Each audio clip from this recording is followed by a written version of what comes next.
จ้ะกับสบายดีทุกคนเนาะวันนี้เขาก็จะมาแลก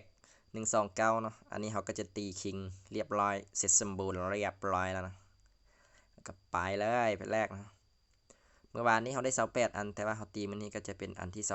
29แต่ว่าเขาซื้อน้ำมูมาไว้อันนึงแล้วมันจะครบ30อันแล้วเนาะโอเค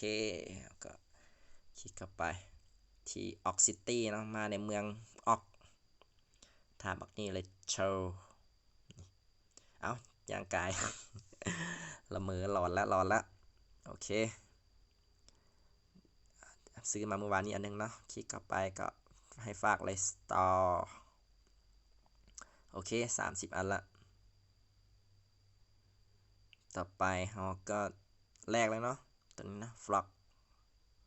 เก้คลิกเข้าไปเรียบร้อยโอ้โหเกรด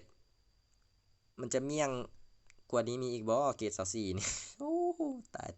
ายสิขายเท่าใดนี่ 1.5M สิออกบ่นี่ใช้เวลาตีเป็นเดือนเว้ยเอาลองเบิ่งขาย 1.5 เนาะแต่เบิ่งในร้านค้าก่อนเขาขายเท่าใด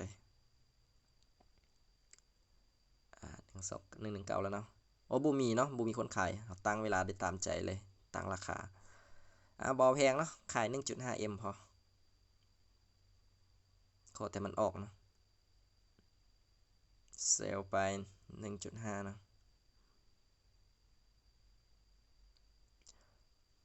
มาซื้อช่วยเดี๋ยวนะถ้าผู้ใดบ่มี มันสิคุ้มค่าบ่นี่เสียเต้าเลือด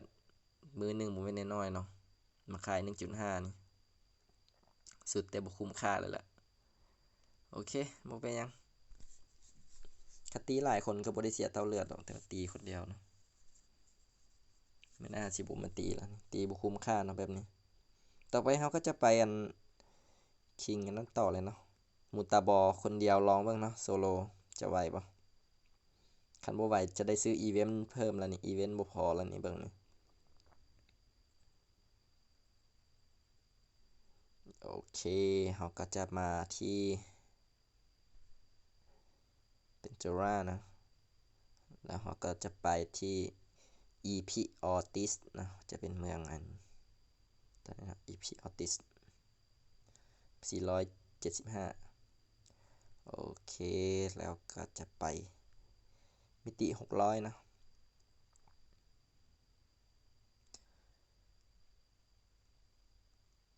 ไปมิติ600ฮาราดเป็นภารกิจแข่งขันเนาะอีเวนต์เกมมันเป็นพวกแข่งขันตีวิบซื่อๆนะเห็นวิบแสงอยู่ใส่แล้วก็เลาะตีแล้วก็เพื่อไปเฮ็ดอันนี้อย่างบ่แล้วมันจะมีทีมให้เฮ็ดอย่างนี้ล่ะเนาะหลังจากเราเก็บเลือดมาแล้วก็มาหน้าคิงเลยเข้าไปเลยบัดนี้บอกหัวก่อนโซโล่แบบทรมานได้นี่คิงตัวนี้โหดกันโตเมื่อกี้อีกโคตรกับท็อกเกอร์เนาะคิงตัวนี้แต่ว่ามันเป็นคิง90อยู่แต่ว่ามันโหดนะคิง90หรือว่าคิง100นี่แหละ119น่าจะเป็นคิง119เนาะคิง119ประมาณนี้แหละเวล90นี่บ่ฮู้ว่าเข้ามาตีได้บ่โอเค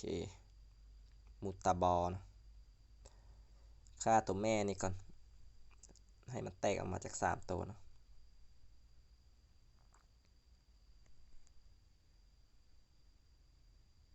เราจะตีแบบโซโล่ซ่าๆเลยให้ทุกคนเบิ่งเลยเนาะ In the shadows deep we used to hide, whispers burning through the night. You wore a crown of crimson light, but I still saw the light in your eyes. You were an angel in the flame, falling slow, but I loved you just the same. We danced beneath the cross we made, two hearts lost in the masquerade. You sang of sin in the sweetest voice. I believed I had no choice. Your halo cracked, but still it shines.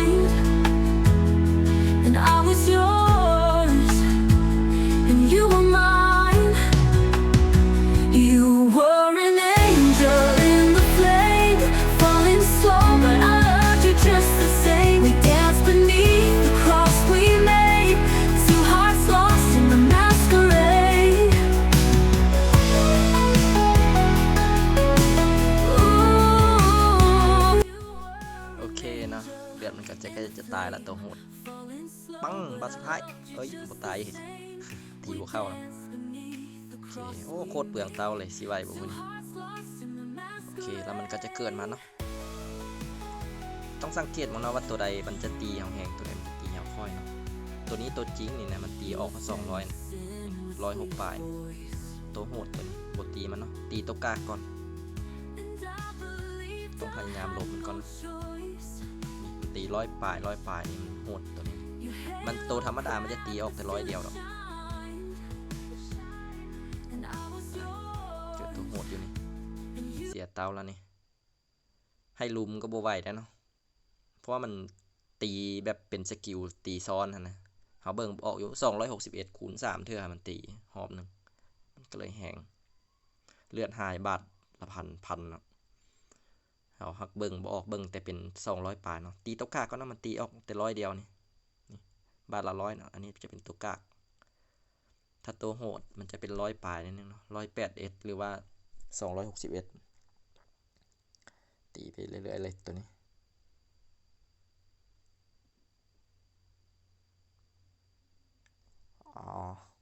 ลุ้นนำกันเนาะสิไหวบ่บุญ โอเค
ตัวโหดนี่มันค่อนข้างจะแฮงแล้วล่ะเนาะซาตีมานี่โอ้206ปลายมันคูณ3คูณ4เข้าไปเนาะใส่เลือดเต็มหลอดก็บ่กล้าให้เลือดหลุดฮอด 2,500 เลยนะแบบเลือดหลุด 1,500 ต้องฮิตเติมแล้วนะถ้าตามเติมแล้วมันหายบาทเดียวเลยนะตัวนี้ตีมันตีโคตรแฮงเนาะตีแบบธรรมดานี่บ่อยากไหวมันโอ้ยลุ้นนำกันสิไหวบ่พุ่นนี่ ถ้าบ่ไหวต้องได้หาคนมาช่วยเนาะเลือดก็เหลือน้อยลงทุกทีแล้วยังบ่ฮอดอันขั้นตอนสุดท้ายซ้ำนี่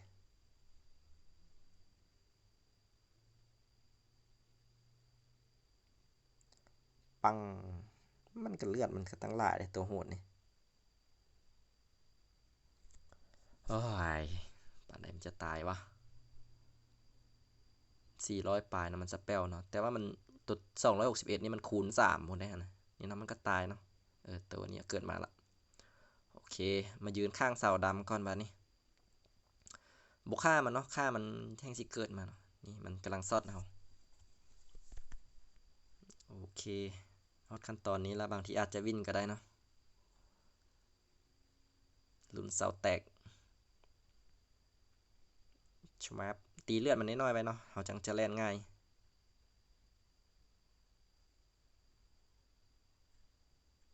โอเคแตกตุ้มโอเคจะได้เพชรม่วงมาเนาะเล่นเข้าหลุมมันซอดเขาต่อเลยเนาะเขาตีคนเดียวมันจะซอดเขาเรื่อยๆเลยซอดเขาก็มายืนข้างเสาเนาะให้เสาแตกตีเลือดมันเลือดน้อยๆไว้บัดเวลาเขาถึกขังเขาจังตีทันเวลาถึกกัดถึกเลิฟโอเคน่าจะแตกแล้วล่ะบนหน้ามาเสียเตาจังหวะนี้เลยนี่เตาเลือดเหลือ3-4เตาบุคงว่าจะรอดบ่เนาะมันยังสิได้ไปแท่งตัวจริงอีกตัวนึงนะตอนสุดท้ายพุ่นเนาะถ้าตีหลายคนถ้าใครเยอะแต่ว่าตีคนเดียวมันต้องได้แท่งคันมันให้หันหลังให้เราตีเนี่ยโอเค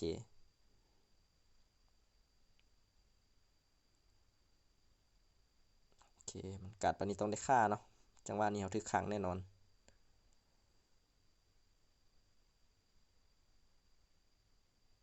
โอเคครับอย่างต้นสุดท้ายเนาะนี่เนาะต้นนี้เป็นตัวต้นสุดท้ายของเขาละตีมันให้เลื่อนน้อยๆมาลุ้นน้ำกันนะเราจะฆ่ามันได้บ่คิงนี่แต่อีละอีเรือได้เนาะโซเชียลมาฮอตคันนี้ได้โอเคมันตายแล้วมันจะมาเกิดอีกเนาะซ่อนฮอตต่ออีกได้นะโอเคฆ่าพวกตอนนี้กันนะซาโดก่อนนะ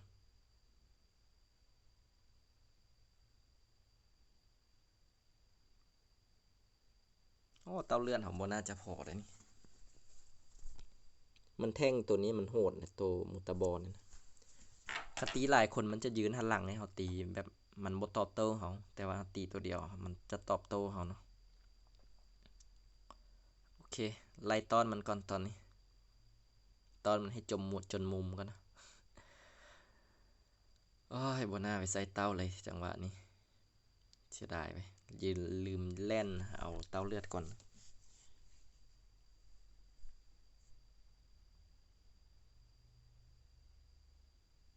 ตีมันบ่ได้อยู่นี่ต้องให้มันเข้าไปอยู่แผ่นแดงเนาะเขาจังตีมันได้โอเคแต่มันจะตอบโต้เขาจังซี่ละต้องได้แท่งมันเนาะมันแหงคล้ายๆคือกับโตโหดเมื่อกี้เลยตีน้ำกันลุ้นน้ำกัน In the shadows deep we used to hide, whispers burning through the night. You wore a crown of crimson light, but I still saw the light in your eyes. You were an angel in the flame, falling slow, but I loved you just the same. We danced beneath the cross we made, two hearts lost in the masquerade.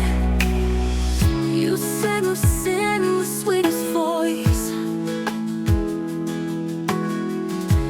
I believed I had no choice. You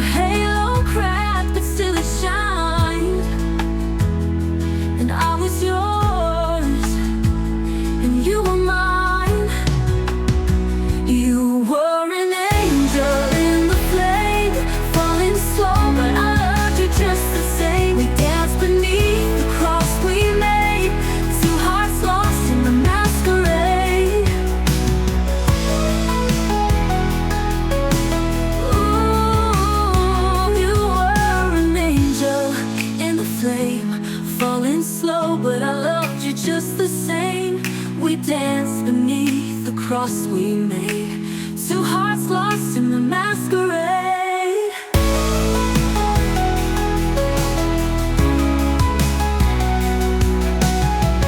You sang of sin with sweetest voice, and I believed I had no choice. Your halo cracked, but still it shined, and I was yours in your eyes. You were an angel in the flame, falling slow, but I loved you just the same. We danced beneath the cross we made, two hearts lost in the masquerade. You sang of sin with sweetest voice, I believed I had no choice. Your halo cracked, but still it shined, and I was yours, and you were mine. You were an angel in the flame, falling slow, but I loved you just the same. We danced beneath the cross we สรุปแล้วบ่วินเนาะขาดเตาเลือดเตาเดียวเนาะถ้ามีเตาเลือดอีกเตาหนึงน่าจะวินอยู่อีเวนต์บ่พอต้องซื้ออีเวนต์เพิ่มแล้วนี่อีเวนต์3แถวบ่ไหวตาบอดต้องได้ทำใจตอนนี้ falling slow, but I loved you just อ้าย the same. We danced beneath น้อยเดียวเนาะ we made, ไกลละ two hearts lost in the masquerade. ต้องได้ไปออกเริ่มปีใหม่อยู่มาหน้าก่อนจะเฮ็ดแบบใหม่ซื้ออีเวนต์เพิ่มกันจะสอบตา Sin with sweetest voice, เราจะเข้ามาใหม่อีเวนต์ก็แพง I had no 1,200พุ่นเนาะ1,200หรือว่า800นี่แหละถือบ่ผิดละ halo cracked, ลืมแล้วเนาะ still it shines, โอเคสำหรับผู้ใดเข้ามาก็ฝากกดไลค์กดติดตามเด้อ and I was yours.